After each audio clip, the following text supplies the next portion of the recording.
Okay,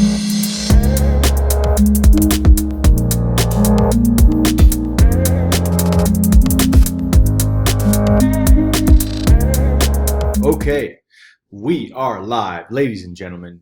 Welcome to the Freemason Podcast, where we have nothing to do with Freemasonry.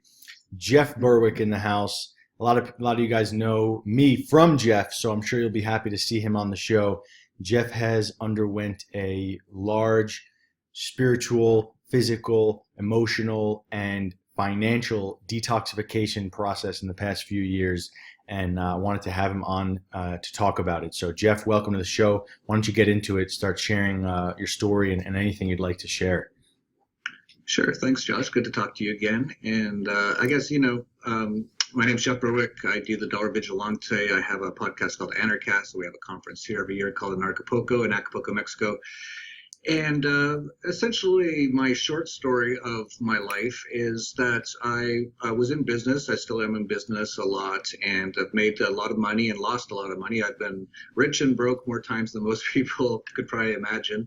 That's the life of an entrepreneur and a bit of a risk taker as well. And most of my life, especially from about the age of about 25, once my first business became a multi-$100 million business, I was traveling the world and be in a different city or almost every couple of days, really, for years and years and years. Show up. If I was working, it'd be business and meet girls and go back with them to wherever, and almost every day. And then after I sold that company, I traveled the world for about 6 or 7 years on a sailboat in the beginning, which I sank in El Salvador. Again, it's a bit of a risk taker. And but again, even then, I'd show up, and wherever I was, I'd usually go to the casino, play poker, make a bunch of money because I was quite good at poker, still am, and go out, meet girls, drink a lot, party, just nonstop for years and years and years and years. And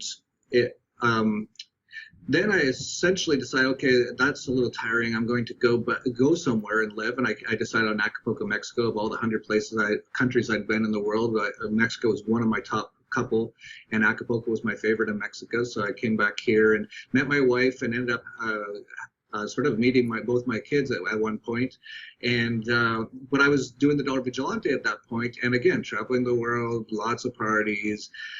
And what I was realizing over time, especially as I was getting into my 40s, is this isn't as much fun as it used to be. And I'm just really, I don't know if it ever really fully made me all that happy, but I'd never really looked at myself at all. I was your sort of typical person who is just alive and doing what they're doing and not really thinking about what they're doing, but why they're doing it and all those sort of things. And I just assumed I was living the pretty good life. From all the television programming shows I ever watched, so that's what you want to do: make a bunch of money, travel the world, girls, parties, whatever you want. But it just got worse and worse, and I was like, I'm not even enjoying this at all. What's going on? And then I had some business problems and began to drink a lot because I went bankrupt again. And this time I had a family. That was actually hard. When I didn't have a family, it was like nothing. It's like, oh, who cares? I'll just do it again. But I started really drinking a lot, almost pretty much daily for a little while, at least a year or so, like a bottle of wine or even more, even half a bottle of vodka sometimes. And just got more and more depressed and just started to think, why am I even alive? I'm not enjoying any of these things anymore. It was sort of a bit of I guess you could say maybe even almost like a midlife sort of crisis a little bit. I was about 45 by the time this all kind of ended. And I just didn't see the purpose anymore. And I got really depressed. And it got to the point where I was basically saying, I should either kill myself or try to figure out if there's some other way to live, some better way. And to me, I couldn't figure it out. I was like, well, there can't possibly be anything better than what I was doing. That's supposed to be living the dream, all that kind of stuff. And eventually, but because I had 2 kids, I was like, well, I can't really kill myself. That's not very cool. You got 2 very young kids here in the house. It's just not cool at all. I got to do something. So I made a decision about 2 years ago today, and the word ayahuasca actually kept popping up on my computer screen, and people be talking about it. And I decided, okay, that sounds pretty extreme. I'd never done anything like that before, any kind of psychedelic or anything. And it kind of got me pretty decent for a little bit. And then I did it again, and I was decent. I started to slide back, and I was like, okay, I'm going to see what the most extreme psychedelic there is to do is, and it's basically iboga, and I did it for 2 days straight, and it was the hardest thing I've ever done in my life, I think. But at the end of it, I was pretty good, and at least I was out of my funk, and the depression was kind of gone for a while. And then I started to realize that my physical health wasn't very good. I wasn't like I was sick, but it was just I had no energy, no libido, no nothing. I was just pretty much like dead physically. And because the psychedelics had helped me originally, I decided to start looking more at my physical health, at least as a start, to try to get that better. And of course, that starts with, just some decent nutrition. I was literally eating street food and hot dogs and tacos for 20 years and vodka. That was my diet for 20 years. I don't know how I stayed fairly in shape or never really got sick even. I think part of it is I never take pharmaceuticals. That's a big part of it, actually, or vaccines. But so I started to get physically better, and that's actually when I started. I think I met you, Josh. I think I was talking to our mutual friend Sasha Degane, and he started talking me into like more through. I met him when I just started doing the psychedelics, and he's like, "Yeah, that stuff will help." And then he mentioned you, and I talked to you, and you were talking all the detox stuff, and I started getting really into that. I did most of the things that you suggested. Also did a number of other things. I followed Dr. Morse on YouTube and did a lot of the stuff he suggested. So I went from vodka and tacos to my fridge was full of supplements and health things, and my whole counter is just full of stuff. And I started feeling better and better. It wasn't like really fast. It wasn't like overnight, but like week after week, I'd be a little bit better, a little bit better. And then I started working on mental stuff and more spiritual sort of stuff, meditation, started to really think about why I was doing what I was doing. Like, why was it that I really needed to go out all the time and meet all these new girls all the time? What was it? And actually, I've kind of found it out actually in hypnotherapy. I kind of found out some of the answers. It's related to my childhood. Now I didn't have enough love from my parents, and I'm looking for love in those ways, blah, blah, blah. You probably heard the story a few times. But it's my story too. Yeah. Yeah. And I never realized it. So then I just went, okay, wow, I'm feeling pretty good. And actually, this is way better than before. Like, yeah, sure, I still like girls. Maybe I'll go out every now and then. But now I'm like pretty sober, and I can actually enjoy it, and it's more of a connection, and it's actually way better than how I was living. I never imagined this was even possible. And then I just kept going and going to the point now, Josh, that in the last week, I've done 3 hyperbaric chamber sessions. For my first time, I'd never done it. I try everything. You probably can't mention too many things that I haven't tried. I just came back from Puerto Vallarta 3 days ago where I did stem cells, transfer factors, something else. I think it's on my desk here. Oh, my maid moved it. Anyway, something else, and I'm now microdosing iboga. I'm just feeling amazing. Like, I feel awesome. So that was sort of like the short version of the road I've been on and where I'm currently at. And as of actually the last 3 or 4 days, especially since I did the stem cells and started microdosing iboga, I've never felt better in my entire life, including when I was like 18 or anything like that. I actually look better. I don't have to show you my body here, but like I'm like more ripped than I've ever been. I look really good. I feel amazing. My mind is so clear, and I'm so creative now. Like last night, I was filming one of my music videos. Normally I'd be exhausted, but I got up today. It's like, okay, let's do this, let's do that. So yeah, it's been a night and day from 2 years ago. But that journey of 2 years was not easy whatsoever. In fact, it was really, really hard. I made a YouTube video about it. It's been one of the hardest things I've ever done in my life to go through this entire process, and I'm nowhere even done yet. But it'll be done when you die. Totally there's no done. Yeah, there's no done. Yeah. Beautiful, man. Did you have anything else to say before I chime in? No, chime away. Yeah, man, that's super awesome. And it's interesting. It's almost essential to experience that success before you could even check that off the list. If people have never experienced plentiful women or money or any of that, then it's like it's always this fantasy. When it's right in your lap, like a celebrity gets all the fame, and the celebrity after they get their fame is just like, what the fuck? This doesn't make me happy. This doesn't actually feed my soul. It doesn't do anything for me. And so it's almost an essential piece of the puzzle to like have all those things in the physical world and still be unhappy. And that's when it cracks open your mind to something bigger, you know? Yeah, So, absolutely. I don't know if people need to actually experience it to get there. Actually, they don't, I know. And for yeah, those people out there, if you're younger and you're wondering which direction you should go in life, the direction of just making a lot of money and getting lots of girls is not going to make you happy. I'll tell you right now. It's kind of fun at points for sure, absolutely. But you can still do stuff like that. But just trust me, it's nothing to really, it's not an end goal that's you really. 'Cause I know a lot of rich people. I know a lot of famous people. I don't think any of them are happy that I've ever met, really. yeah, yeah, totally. And that real deep happiness comes from the self knowledge. Now, it's not necessarily, in my opinion, it's not necessarily all of these things that, like the plant medicines, the ayahuasca, the iboga, that gave you the answers. It kind of gave you a hint, and you still have to do the work yourself, which is why you just said in the past 2 years it's been extremely difficult, and that's because you're doing the work. You know, you have to do the work on a daily basis. Otherwise, otherwise you give your power away. You know, like taking a drug or ayahuasca, taking iboga, and thinking that that's going to be the solution. That's only gives you a window into an opportunity for you to do the work yourself. So super awesome, Yeah, man. actually, with the ayahuasca, my very first ayahuasca session was actually really profound. But like you said, it was just the hint that it gave me two things. Like it kind of cleared my mind a little bit for a few days and gave me some space because it's quite an intense experience. For me, it's almost like torture for about 5 hours. So when it's all over, for a couple of days, you're pretty drained, but you're also pretty clear because it's also a detox sort of a thing physically, also mentally because you're what I literally did for 5 hours on ayahuasca was go through every minute of my life and look at it again and think about what happened and why I did what I did. So it was like 10 years of psychotherapy in about 5 hours. So it kind of like left me in this kind of a clear sort of state. I got a lot of that moving or out, a lot of these sort of energy or emotion moving. But it also at the very end, this was really interesting because a lot of people when they do ayahuasca, they say they see all these incredible things. They go to different worlds, all this sort of stuff. No, for me, it was pitch black, and I just had to look at myself for what seemed like 10 years straight. Yep. But at the very, very end, it was really interesting. I was almost begging for it to stop. I was like, ayahuasca, I don't know what this is, but please stop. I can't take any more of this.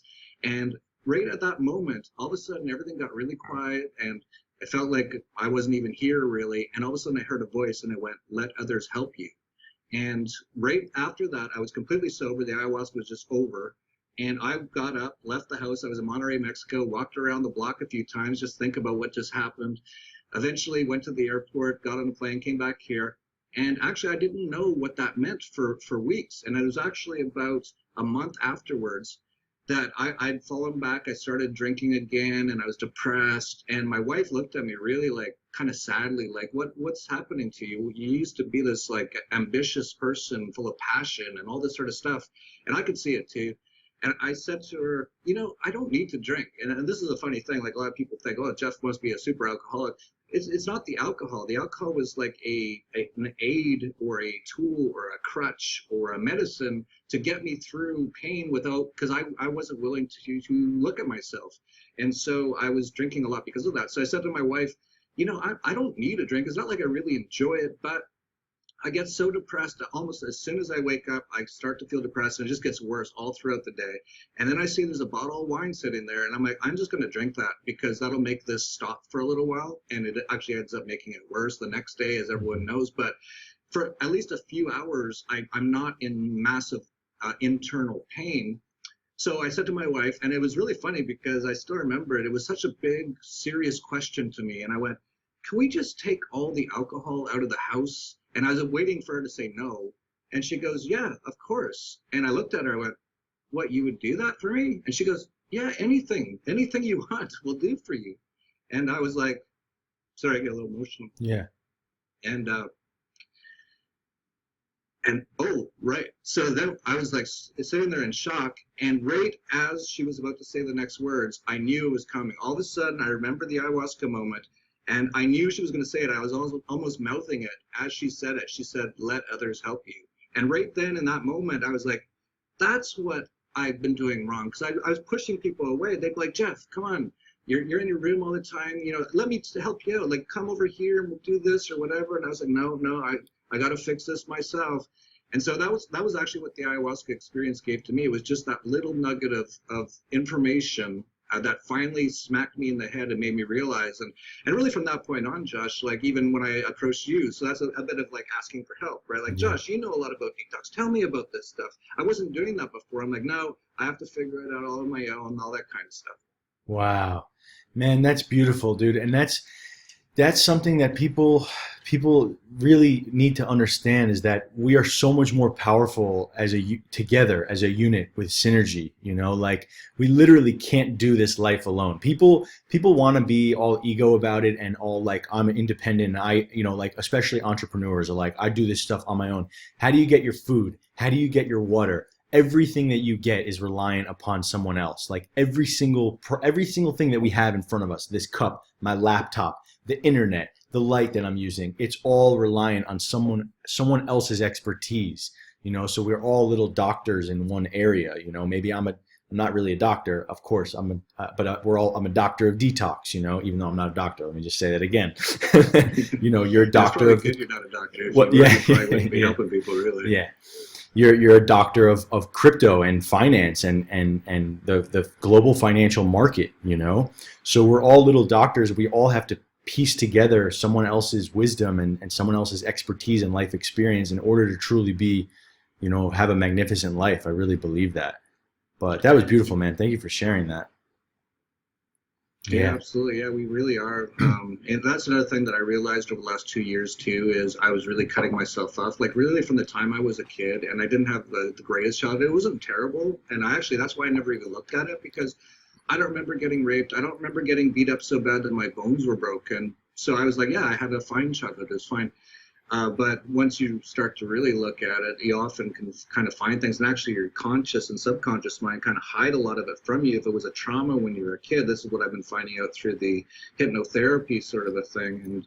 And because of that, as computers came out when I was like 12 years old, and I just sat in my room on my computer. I was a virgin until I was like 21, because I didn't even leave my house, because I was, I guess, I don't know what the word would be, but it wasn't the greatest childhood. I was very alone. Basically, my parents were hardly ever there. If I went to school, it was just basically to get beat up. So I'd run home, get on the computer, and just do my own thing. So I did that, all until I was like in my 20s. Then I started an internet company. And again, even running a business is kind of a lonely sort of a thing. There's not a lot of people who kind of understand you. Your employees, for whatever reason, they don't understand you at all in general. And I didn't really have many friends. It was just like I was always very introverted, and I think I put up walls around me because of my childhood. And so most of my life I've basically been kind of alone, but on purpose, because I wouldn't even allow people to come into my life. So since I've started to change, and I actually met one of my good friends. I really only have one good friend now, but I've never had a good friend for a long time. And I met him more than a couple of years ago, but we've become really good friends in the last couple of years, because I'm now allowing myself to, I don't know what the word would be, open up or be more connected to other people. And same with my family. So 2 years ago, it was okay. Like the family was okay. My wife was okay. We were, not super unhappy, but it's changed dramatically now. Now it's like the happiest house in the world, basically, because I've started to connect and open up instead of being withdrawn and kind of unhappy all the time.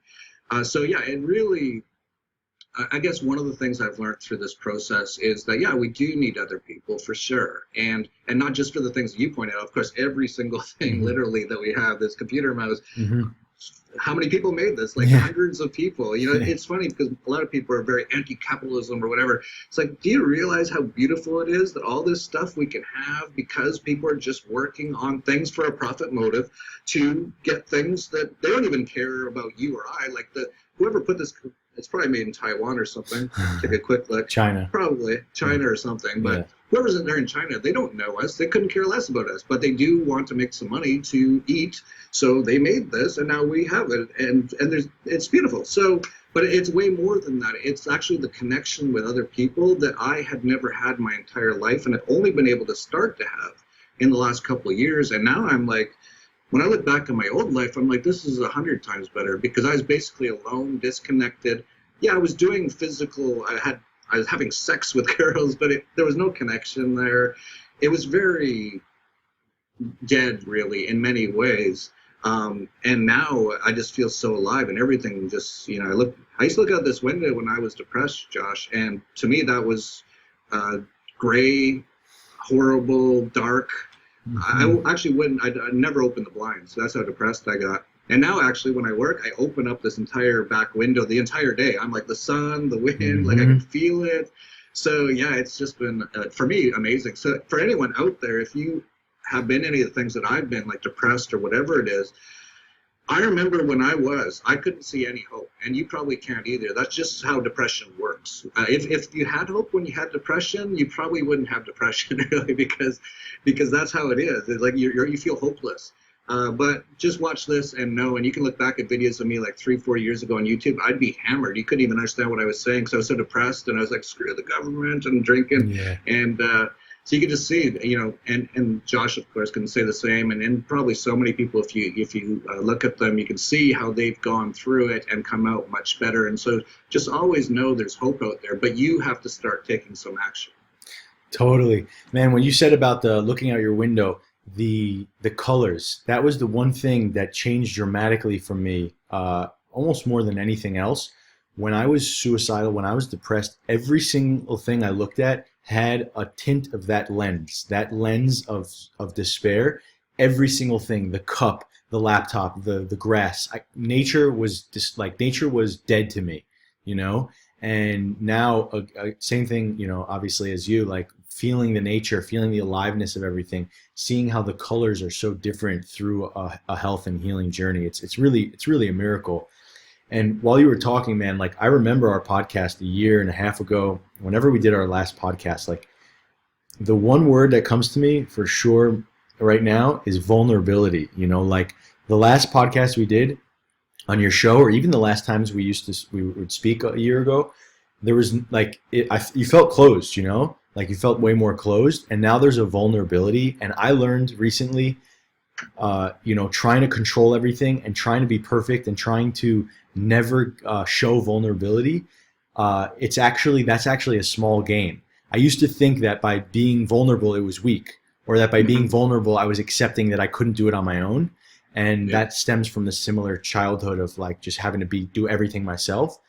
And what I realized, I had an epiphany a couple days ago, was like vulnerability is literally part of the human experience, and we are all 5 seconds away from being insanely vulnerable at any moment in time. Getting hit by a car, losing a loved one, losing a dog. Like we're literally 5 seconds away from severe vulnerability. So accepting that as part of one's life and embracing it and going into it and sharing it with other people is literally one of the most empowering things in the world. Does that make sense?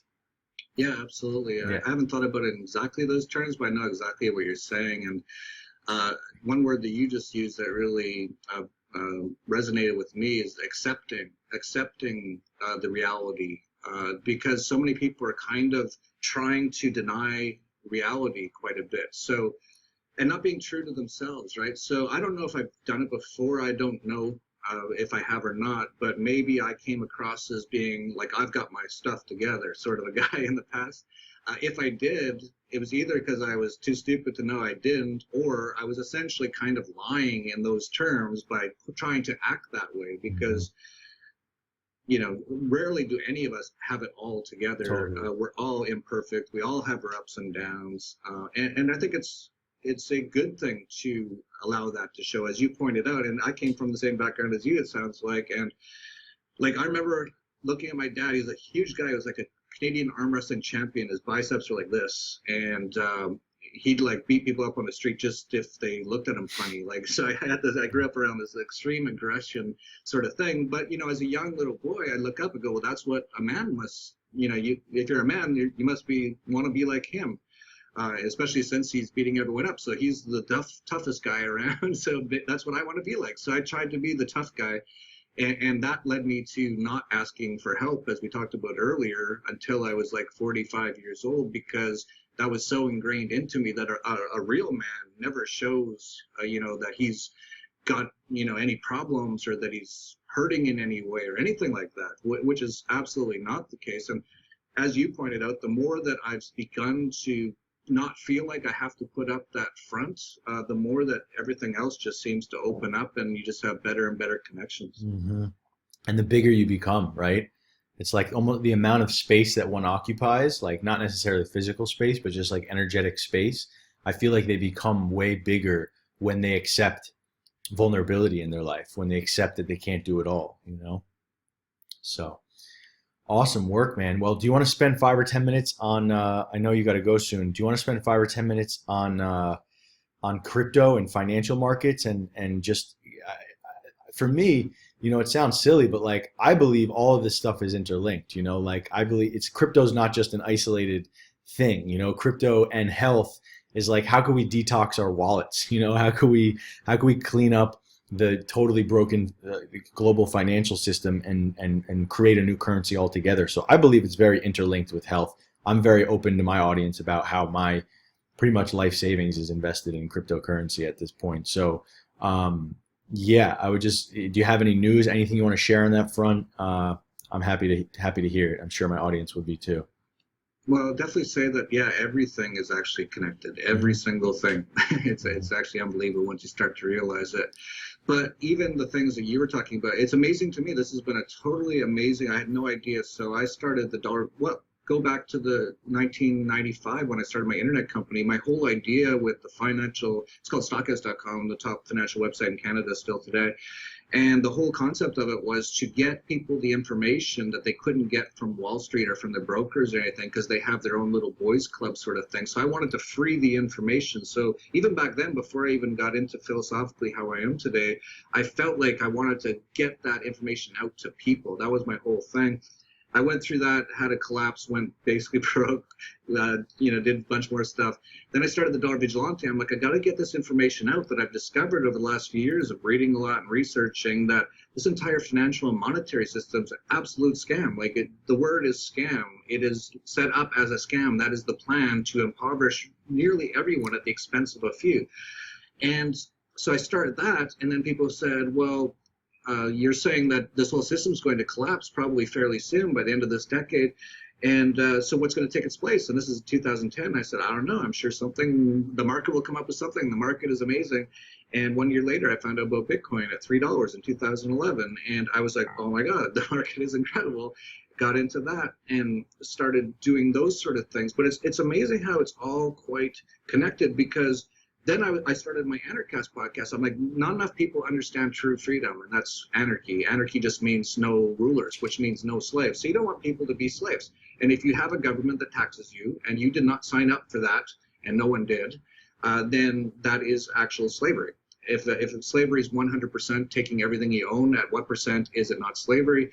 The answer is quite simple. It's zero. Anything above that is some form of slavery. So I got into that, started doing that.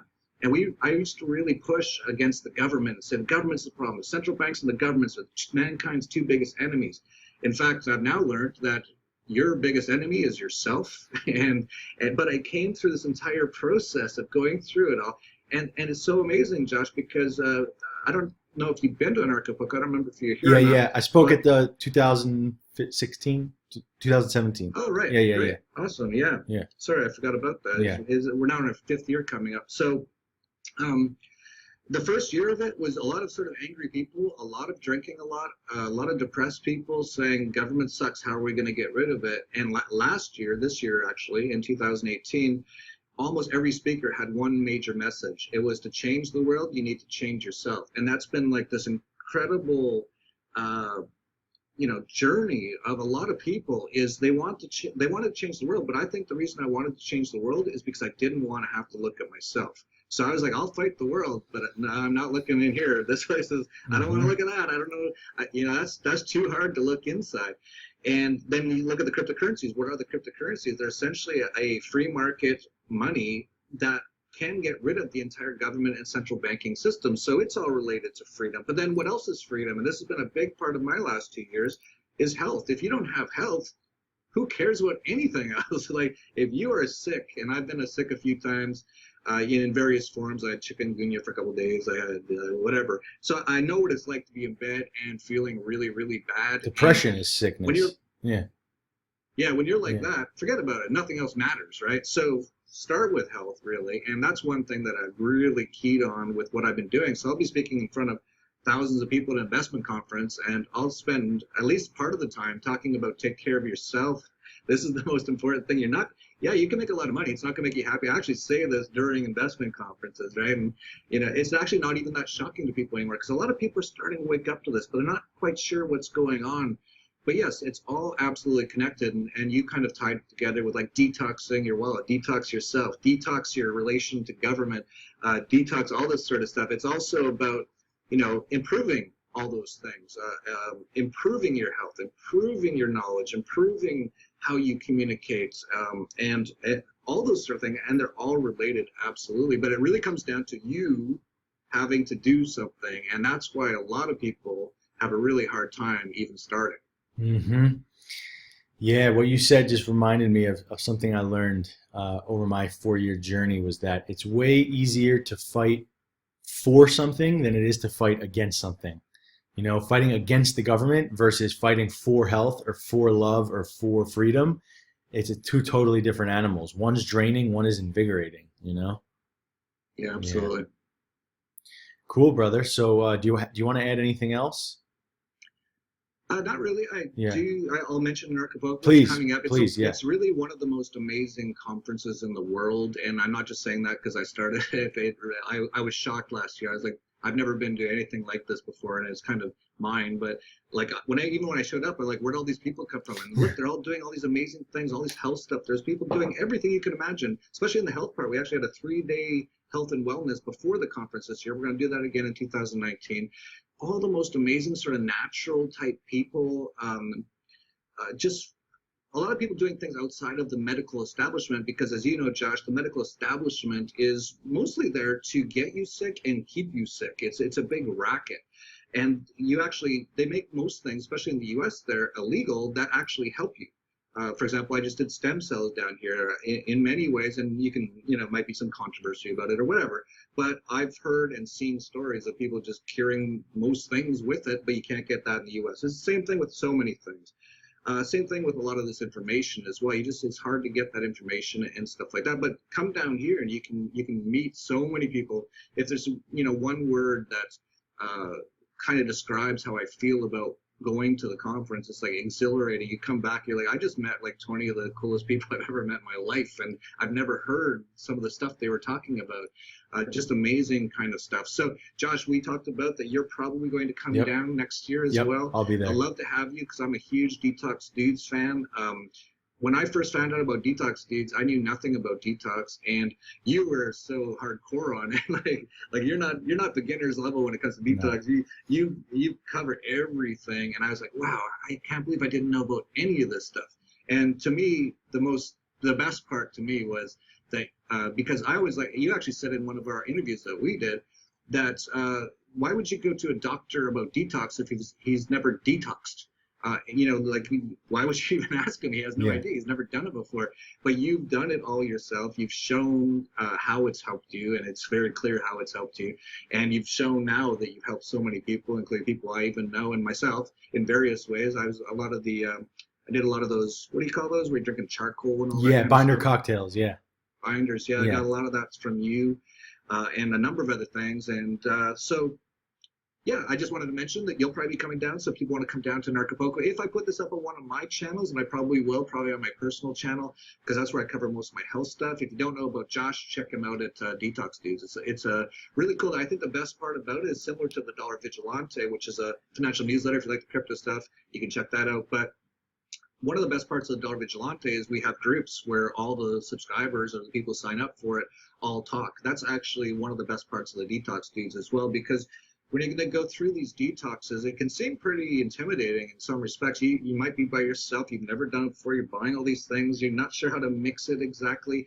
To have that kind of resource of people there who've done it and help you through it and talk you through it, or even if you have problems, because as you're doing this, you can have reactions and stuff. So I've seen people in the detox dudes, they come on, they're like, my skin just broke out in this. And one guy goes, I know exactly what just happened. Yeah. Take this. And they do, and they're fine. Yeah. So that kind of stuff's great.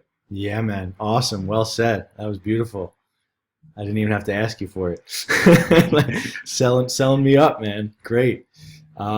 Sweet, dude. So, yeah, basically, everyone check out Jeff Berwick, the Dollar Vigilante, and Jeff Berwick and Anarchast. I'll post links to everything in the information description. And Anarchapulco is the conference. I'll definitely be speaking at the health, or I'll be participating. However, I don't even know what's going down there at the health part of it. So yeah, Jeff, it was a pleasure to have you on. And thank you. Yeah, man.